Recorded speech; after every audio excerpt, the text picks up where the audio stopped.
When my 78-year-old grandpa hooked Chad Morrison's $80,000 truck to his excavator, I thought he'd finally lost it.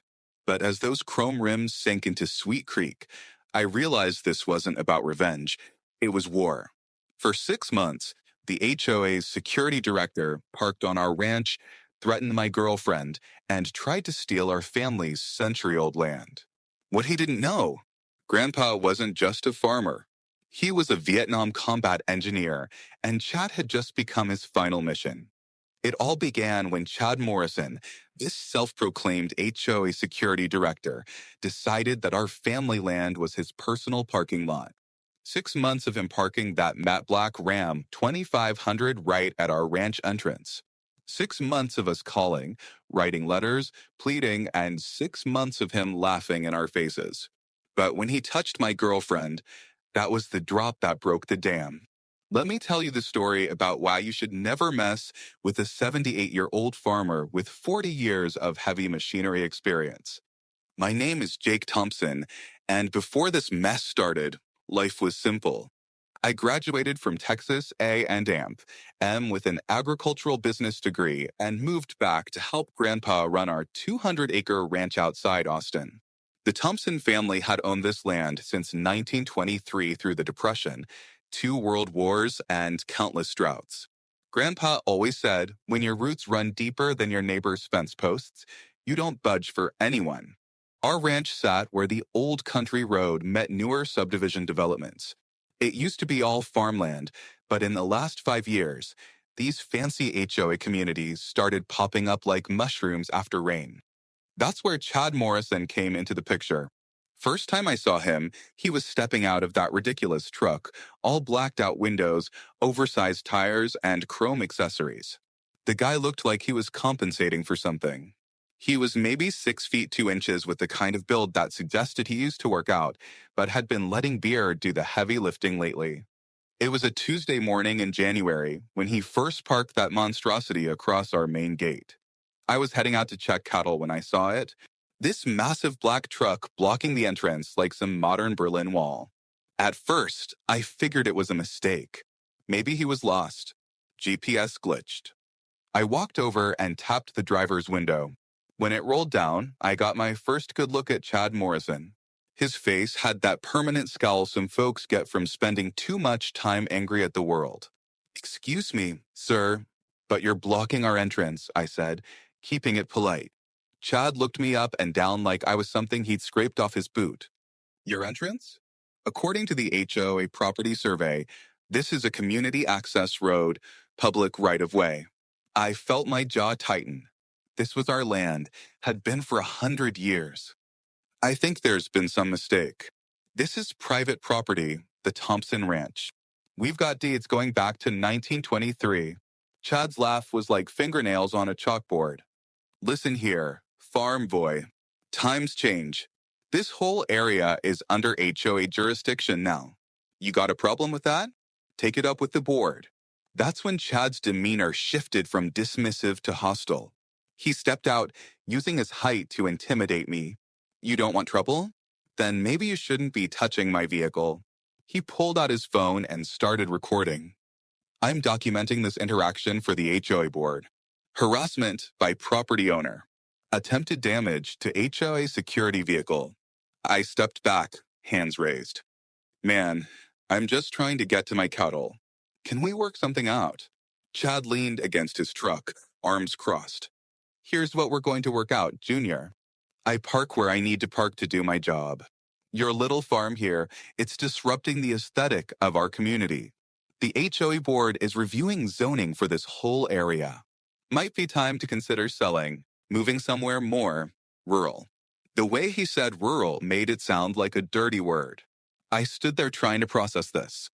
This stranger had just told me my family's century-old ranch was ruining his community's aesthetic and suggested we should sell. "Look, Chad, that's Mr. Morrison to you, farm boy. Mr. Morrison, this is my family's land. We're not going anywhere, but we can be good neighbors. Maybe we can figure out a schedule." Chad chuckled and shook his head. "You still don't get it, do you? This isn't a negotiation. This is me informing you of how things are going to be. He reached into his truck and pulled out a clipboard, scribbled something, then handed me a piece of paper. Here's the HOA's official notice. Parking enforcement. Your little farm road intersects with HOA property. I'm authorized to patrol this area daily as needed. I looked at the paper. It was mostly gibberish legal-sounding words strung together, but nothing official looking. This doesn't look legitimate. Where's the letterhead? Proper signatures. Chad's eyes narrowed. You questioning the authority of the HOA board, son? I felt heat rising in my chest. I'm questioning your authority to block my family's entrance to our own land. Chad stepped closer. Close enough that I could smell stale coffee and cigarettes. Let me make something clear, farm boy. The HOA owns this community now. Your little plot of dirt is surrounded by our property. We control the access roads, utilities, zoning. You want to play hardball? Go ahead. See how long you last. With that, Chad climbed back into his truck, fired up that obnoxiously loud diesel engine, and drove off, but not before leaving something on my windshield. A handwritten note. This is HOA property now. Deal with it. I stood there holding that note, feeling anger and disbelief. Who the hell did this guy think he was? Before I could call Grandpa, I heard his old Ford pickup coming down the drive. When Grandpa Hal stopped and saw my face, his expression grew serious. I handed him the note and explained what happened. Grandpa read it slowly, folded it carefully, and tucked it into his shirt pocket. Jake, he said with a tone I'd never heard before. Do you know that I used to be a combat engineer in Vietnam? I shook my head. In all my 25 years, Grandpa had never talked much about the war. Well, he continued, studying the tire tracks Chad's truck had left in the gravel. Seems like it might be time you learned a few things about strategy. That evening, Grandpa told me stories I'd never heard. Harold Thompson hadn't just been a farmer all his life. He'd spent 2 tours in Vietnam as a combat engineer, building bridges and clearing obstacles. After the war, he'd used his GI benefits to buy heavy machinery and expand the ranch. The thing about bullies, Jake, he said, rocking in his chair, is they always underestimate the people they're picking on. They see what they want to see, just some old farmer and his grandson. They don't see the guy who spent 3 years outsmarting the Viet Cong. I'd always known Grandpa was tough, but I was starting to realize there were depths I'd never suspected. The next morning, Chad was back. Same truck, same spot, same attitude. But this time, I was ready. I'd done some research. Chad Morrison had quite the interesting history. Public records showed he'd been a police officer for Austin PD until about 2 years ago. His separation hadn't been voluntary. Multiple complaints for excessive force and inappropriate conduct. After that, he bounced between security companies before landing this HOA gig. The best part, the woman who'd hired him, Margaret Morrison Blackwell, wasn't just the HOA board president. She was also his mother-in-law. Judd's wife had divorced him around the time he lost his police job, but Margaret kept him around as her personal attack dog. The whole setup stank of nepotism and small-town politics, but the real game changer came when my girlfriend Emily showed up that afternoon. Emily Rodriguez was in her last year at UT Law, working part-time at a local firm specializing in property rights. She was smart, tough, and had zero tolerance for bullies like Chad. When I told her what happened, her dark eyes flashed with anger. Jake, this is completely illegal. You can't just park on someone's property and claim HOA jurisdiction. Emily spent the next few hours on her laptop, cross-referencing property records, HOA bylaws, and city ordinances. What she found was fascinating. The Thompson Ranch had been here long before any HOA existed. Our property rights were grandfathered in under-county law. More importantly, the road Chad was claiming as HOA property was actually a private easement that belonged to us. Here's the thing, Emily explained, spreading maps and documents on our kitchen table. The HOA has no legal authority to regulate your property. Zero. You're not part of their community. You never agreed to their bylaws, and they can't block access to your own land. Grandpa leaned over her shoulder, studying the paperwork with interest. So, what you're saying is this Chad fellow is trespassing? Emily nodded. Not only trespassing, but potentially engaging in harassment and intimidation. There are serious civil and criminal violations here. Grandpa smiled. Not his usual warm grandfather's smile, but something colder. Well then, sounds like we need to document these violations properly. The next morning, I was ready with a camera when Chad pulled up, but something was different. Margaret Morrison Blackwell was with him. I'd seen her picture in the local paper, but in person, she was even more intimidating. Margaret was in her mid-60s with silver hair pulled back severely and the kind of outfit that screamed expensive. She wore pearls. At 10 o'clock in the morning, on a ranch road, when she stepped out of Chad's truck, she looked around our property like she'd found something unpleasant. "You must be the Thompson boy," she said, not bothering to introduce herself. Her accent was pure money, affected upper-class drawl that said she'd been practicing being better than other people for decades. "I'm Jake Thompson, ma'am. This is my family's ranch." Margaret sniffed. "Yes, well, that's what we need to discuss. Your little farm here is becoming quite the eyesore for our community. Property values in Pine Creek Estates are suffering because of this." She gestured vaguely at our ranch like it was a personal insult. I felt my blood pressure rising. "Ma'am, with all due respect, we've been here for 100 years. Your community is about 5 years old. We were here first." Chad stepped forward, his hand resting on what looked like a police-style radio. "Listen here, Junior. Mrs. Morrison Blackwell is trying to be nice. The HOA board has been reviewing zoning for this entire area. There are options being discussed at the county level. Eminent domain, public good. You understand?" I didn't understand, but I was getting angry. "Are you threatening to have our land taken away?" Margaret held up a manicured hand. "No one's threatening anything, dear. We're simply exploring all options to maintain the character and value of our community. Perhaps you'd be interested in selling. I'm sure we could work out a fair price." What happened next surprised me. Instead of getting angry, I started laughing. Not because anything was funny, but because the whole situation was so absurd. Here were these two people standing on my family's land, telling me we were ruining their neighborhood and should consider selling because our rooster was too loud. "Ma'am," I said when I stopped chuckling, "I appreciate your concern, but this ranch isn't for sale. It's been in my family for 4 generations. This is our home." Margaret's smile turned icy. "How unfortunate. Well, I suppose we'll just have to see what legal remedies are available." Chad nodded and made a note. "Daily security patrols will continue for the safety and security of Pine Creek Estates, of course." They climbed back into Chad's truck and drove off, but not before Chad called out, "Oh, and farm boy, that rooster of yours?" The HOA noise ordinance says no livestock sounds before 7 a.m. or after 8 p.m. I'll be monitoring that real close. As their truck disappeared, I realized this was bigger than just Chad being a jerk. This was an organized campaign to drive us out. I pulled out my phone to call Emily, but before I could dial, I heard another engine, Grandpa's old Ford. But he wasn't alone. There was another truck following him. When they both stopped, Grandpa got out along with a man I didn't recognize. A big guy in his 50s wearing a khaki uniform with a badge. "Jake," Grandpa called.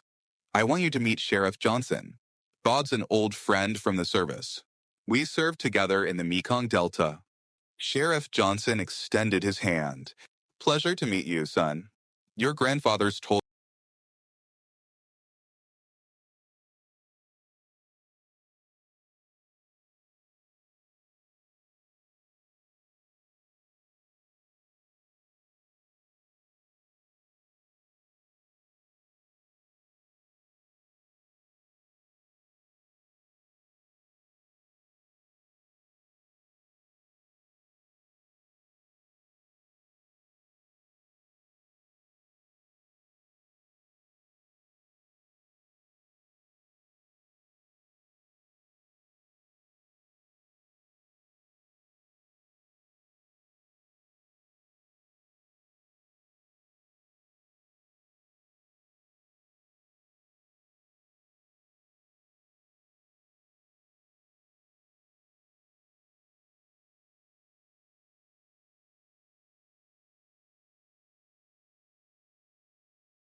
Sometimes you have to beat it at its own game.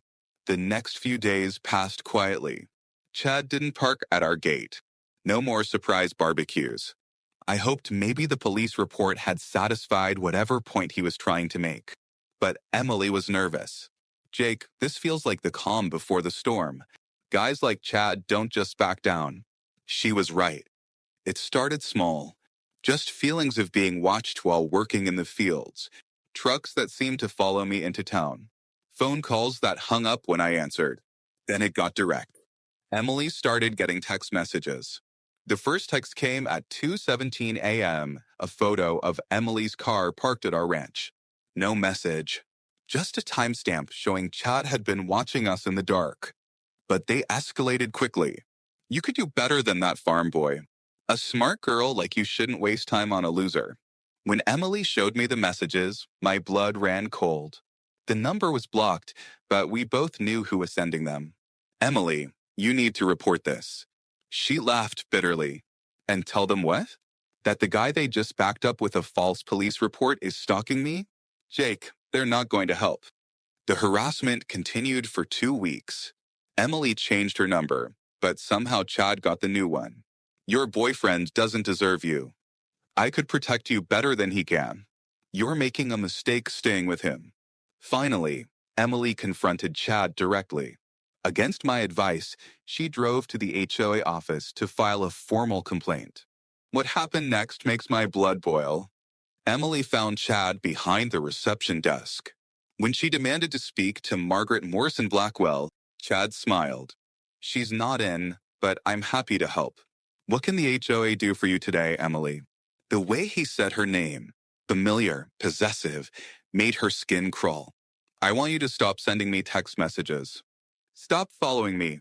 Stop harassing me. Chad's expression didn't change. I think you're confused. I don't know what you're talking about. Emily showed him the messages, but Chad held up his hand. Emily, I think you might be under stress. Dating Jake Thompson can't be easy. All that financial pressure, the legal troubles your family's having. Maybe you're imagining things. That's when Emily realized how deep this went. Chad knew about her family, her background, details he shouldn't have access to. How do you know about my family? Chad leaned back, completely relaxed. Emily, I'm in security. It's my job to know about potential threats to our community. Your boyfriend's family has been flagged as problematic. We're doing our due diligence. Emily stood to leave, but Chad's voice stopped her. Emily, you're smart. You're going to be a lawyer. You've got your whole life ahead of you. Don't let Jake Thompson drag you down. When his family loses that ranch, and they will, where's that going to leave you? Emily turned around, eyes flashing. Are you threatening me?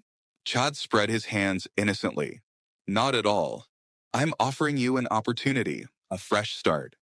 I could help you with that. The implication was clear. She left without another word, but Chad called after her. Think about it, Emily. You know where to find me when you're ready to be reasonable. When Emily told me what happened, I lost it completely. I wanted to hurt someone, really hurt them. I was halfway to my truck when Grandpa grabbed my arm. Jake, stop. Think. I spun around, anger pouring out. Think? Grandpa, he's stalking Emily, threatening her. Grandpa's grip tightened. And then what? You assault him, you go to jail, and he wins. Is that what you want? I wanted to argue, but I knew he was right. So, what do we do? Let him get away with it. Grandpa's eyes had that dangerous look again. No, Jake. We don't let him get away with anything. But we do this smart. We do this right. He paused, looking toward the road where Chad's truck had been parked so many times. You know, I never told you the full story about that bridge in Vietnam, about what we did to Charlie after his 27th attempt to blow it up. I shook my head, still shaking with rage. We didn't just rebuild the bridge again, Jake. We built a trap. That night, Grandpa sat me down and told me about Operation Thunder Road, a mission in Vietnam that wasn't in any history books. The Viet Cong kept destroying our bridges, he explained. So we started building them to be destroyed. Fake bridges that looked real but were designed to collapse when they put explosives on them. Meanwhile, we built the real bridges upstream, camouflaged and protected. I was starting to understand. You want us to give Chad a fake target? Grandpa smiled. I want us to give Chad exactly what he thinks he wants. Let him think he's winning while we prepare our real response. But none of his Vietnam strategies could have prepared us for what happened when Emily went missing.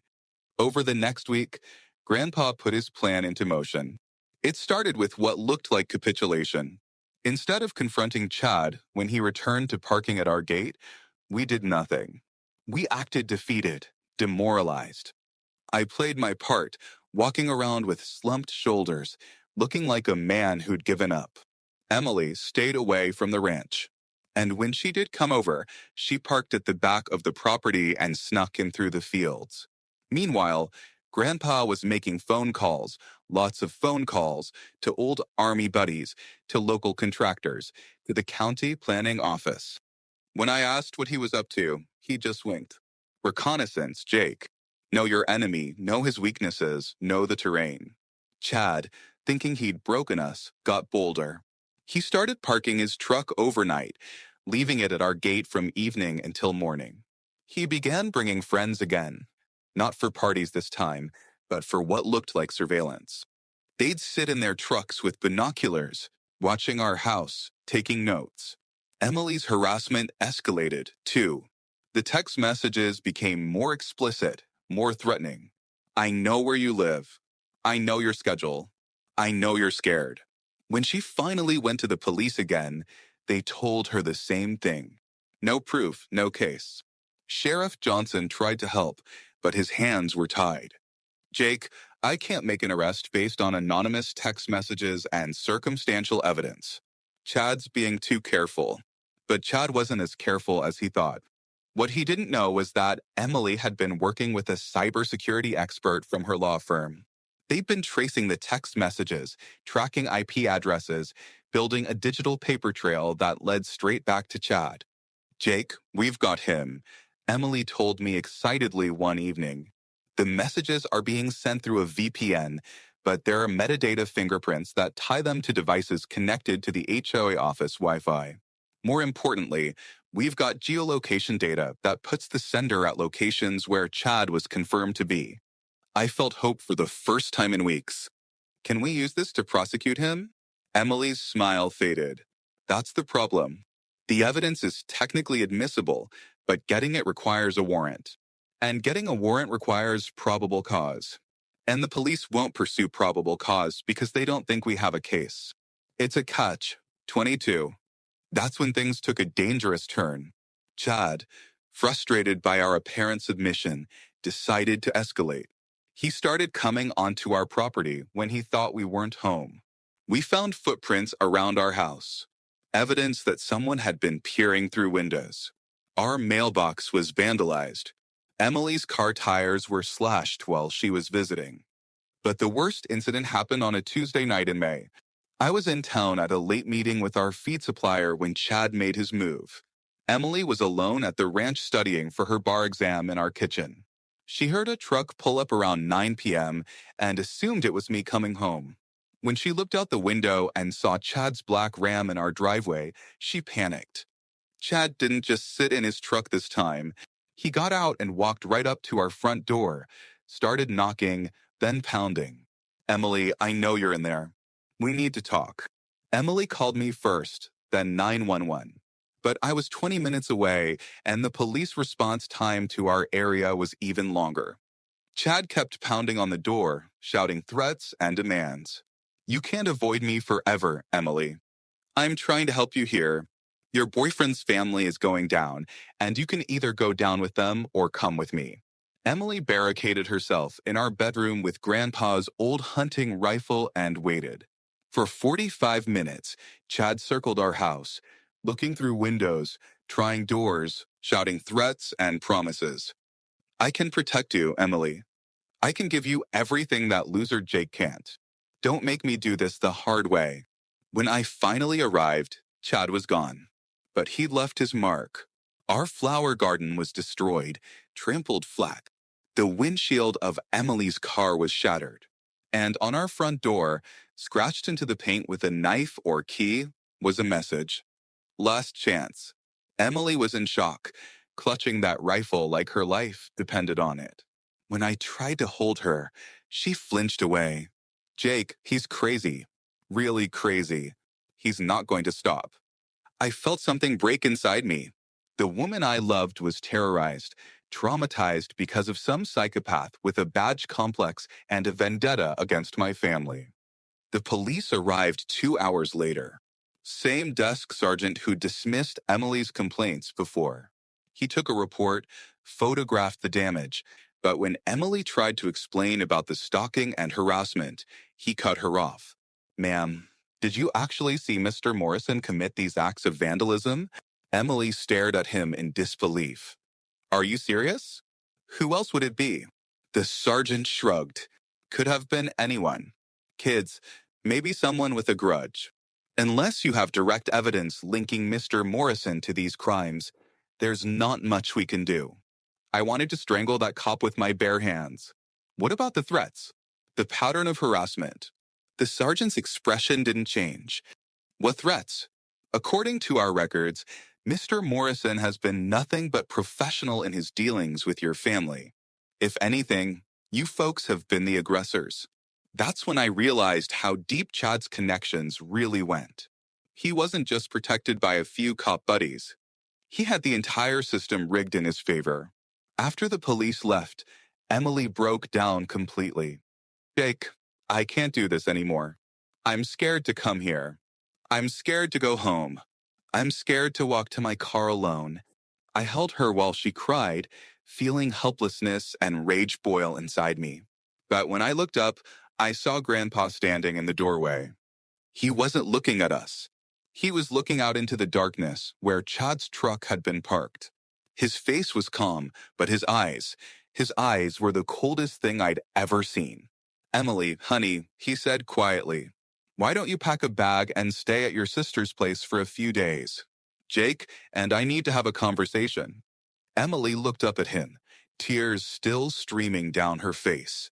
Mr. Thompson, I'm not going to let him drive me away from Jake. This is my fight, too. Grandpa smiled, and for the first time since this whole thing started, it was his warm grandfather's smile. Oh, sweetheart, you're not going anywhere permanently. You're just going to be safe while Jake and I handle some business. He walked over to the closet and pulled out a dusty box I'd never seen before. When he opened it, I saw maps, photographs, and what looked like military planning documents. Jake, he said, pulling out a manila folder. It's time I told you about Operation Sweet Creek. Inside that dusty box was a lifetime of secrets, maps of our property going back decades, legal documents, and military intelligence reports. But the most interesting thing was a folder marked Property Rights and Easements, Confidential. Grandpa spread everything across our kitchen table like a general planning a campaign. Jake, what do you know about Sweet Creek? I looked at him blankly. Sweet Creek was just a little stream running through our back 40. I'd played there as a kid, caught crawfish, filled dams. Not much, Grandpa. It's been there forever. Grandpa smiled. Forever is right. And according to Texas water rights law, it makes us very special. He pulled out a surveyor's map from 1923. When your great-grandfather bought this land, Sweet Creek was the natural boundary. The HOA subdivision was built on the other side. Their property line ends at the water's edge. I studied the map, trying to understand. So, we own the creek? Grandpa's smile widened. We own the creek bed, and 20 feet on both sides. Water rights, mineral rights, access rights, everything. He pulled out another document. Chad's been parking specifically in a spot that's perfect for what the Army Corps of Engineers calls a strategic relocation. I was starting to get it. You mean we can legally move his truck? Grandpa chuckled. According to Texas property law, any vehicle abandoned on private property for more than 72 hours becomes the legal responsibility of the property owner. We can impound it, store it, and charge storage fees. I felt excitement building, but Chad moves it every few days. Grandpa's eyes twinkled. Does he? Are you sure? The next morning, Grandpa showed me what he meant. Chad's truck was parked in its usual spot, but something was different. Then, Grandpa handed me binoculars. Look at the license plate. I focused and nearly dropped them. Same make, model, and color as Chad's Ram 2500, but it wasn't the same truck. Different license plate, different rims, different window tint. Grandpa, that's not Chad's truck. Grandpa nodded approvingly. This truck belongs to Jimmy Patterson, one of Chad's drinking buddies. I lowered the binoculars, confused. But why? Grandpa's smile was predatory. Because Chad thinks he's getting smart. He's rotating vehicles. Different truck, different owner, same harassment. But Grandpa had been documenting everything. Photos, timestamps, license plate numbers. He'd recorded every vehicle, every visitor, every incident. Jake, I want you to meet someone. That afternoon, a woman in her 50s arrived wearing a business suit. This is Margaret Sullivan. She's what they call a demolition lawyer. Margaret Sullivan looked like someone you didn't want to face in court. Sharp eyes behind wire-rimmed glasses and a handshake that said she'd crushed stronger men for breakfast. Mr. Thompson, what Morrison and the HOA have been doing isn't just harassment. It's racketeering. She opened her briefcase. I specialize in cases where local authorities have been corrupted. Your Chad Morrison is small time compared to some cases I've handled. Margaret spent 2 hours reviewing everything. The text messages, property damage, false police reports, the escalation pattern. What really got her attention was Grandpa's documentation of the vehicle rotation scheme. This is excellent evidence of organized harassment. In federal court, this would qualify as conspiracy under RICO statutes. As if on cue, Emily's phone buzzed. This message was different. Direct. Time's up. 24 hours to convince your boyfriend to sell. After that, things get unpleasant. Margaret photographed it. That's a direct threat. We can get a restraining order. But Grandpa shook his head. Restraining orders don't stop men like Chad. They just make them more careful. Margaret sensed undercurrents she didn't understand. Mr. Thompson, what exactly are you planning? Grandpa walked to the window, looking at the truck at our gate. Miss Sullivan, you handle the legal side. Jake and I are going to handle the practical side. That dangerous look was back in his eyes. Chad wants to play games with property rights. Fine, let's play.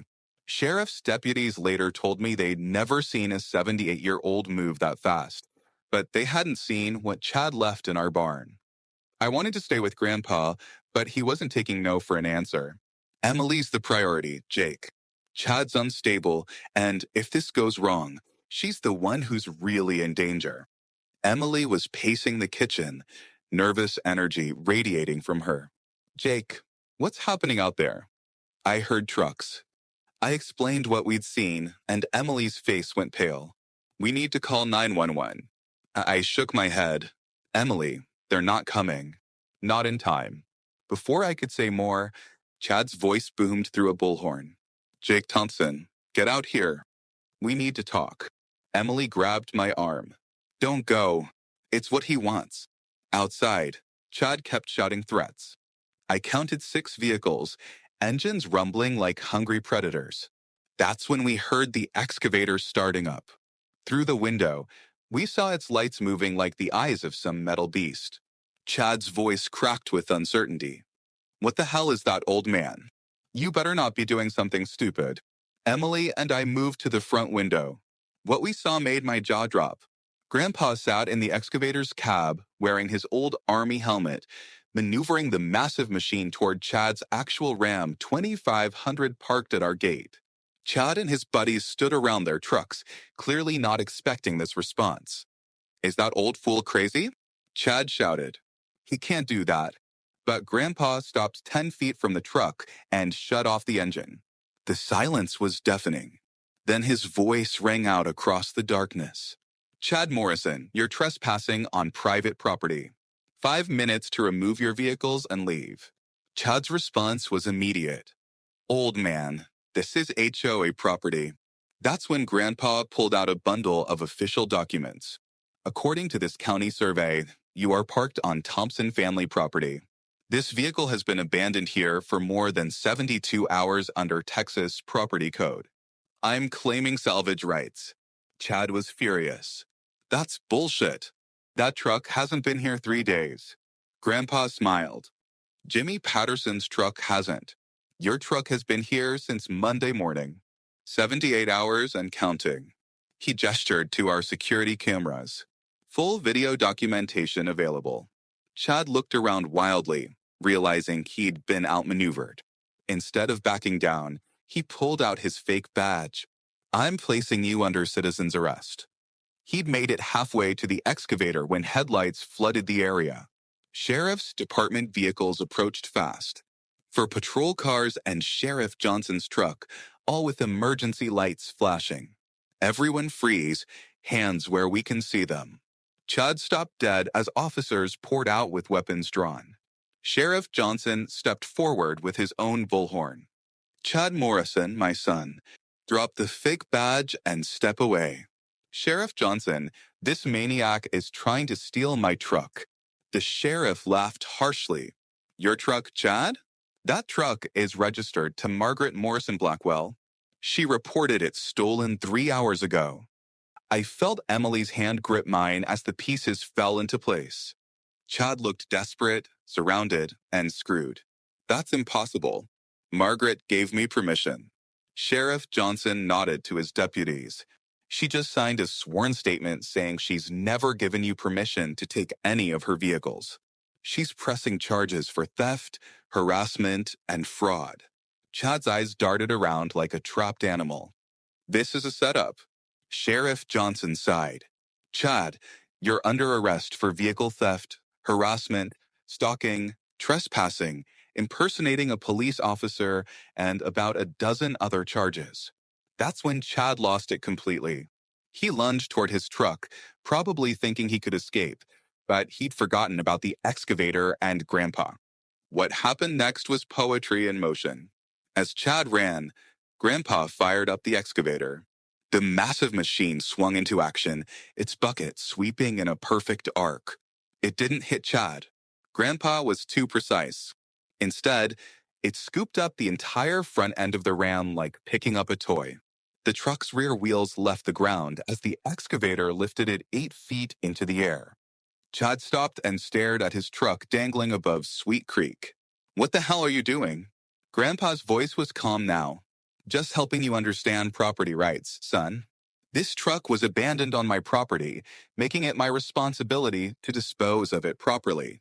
He maneuvered so the truck hung directly over the deepest part of Sweet Creek. Now I could haul it to an impound lot for $500. The truck swayed gently above the dark water. Sheriff Johnson was grinning. Chad, I'd listen to what Mr. Thompson has to say. Chad panicked. You can't do this. That's destruction of property. Grandpa tilted his head thoughtfully. Is it? Technically, this vehicle was abandoned on my property. Under Texas law, I have the right to dispose of abandoned property as I see fit. Plus, there's all the damages you've caused. I figure this truck's value covers what you owe me. Chad's face turned purple. I'll sue you.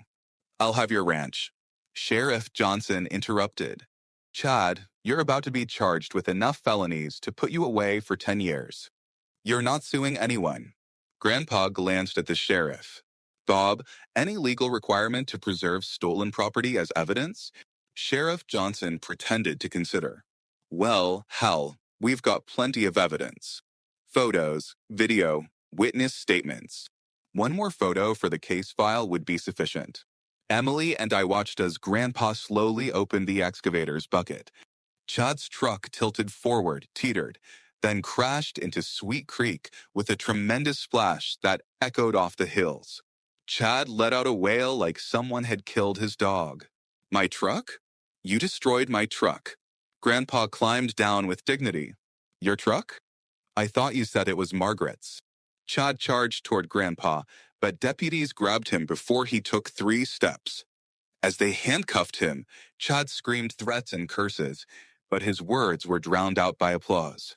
Not just from us, but from neighbors who'd emerged from the darkness to watch. Sheriff Johnson walked over to Grandpa. Hot damn, hell, that was beautiful.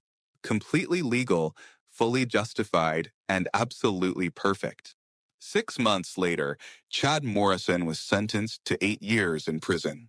Margaret Morrison Blackwell paid for all damages plus a substantial settlement for harassment. She disbanded the HOA security program and became an unexpected friend. Emily passed the bar and started her own practice. Our ranch is peaceful now. We use that spot by the creek for family barbecues where Emily loves telling visitors about the night Grandpa taught a small-town dictator about gravity and property rights. Emily still jumps at diesel engines until Grandpa lets her operate the excavator. Last week, she dropped a pumpkin in the creek exactly where Chad's bumper sits. Practice, she said, but her smile looked like justice. And whenever city folks ask why we don't fence the creek, I point to Chad's truck rusting underwater, Texas's best no trespassing sign.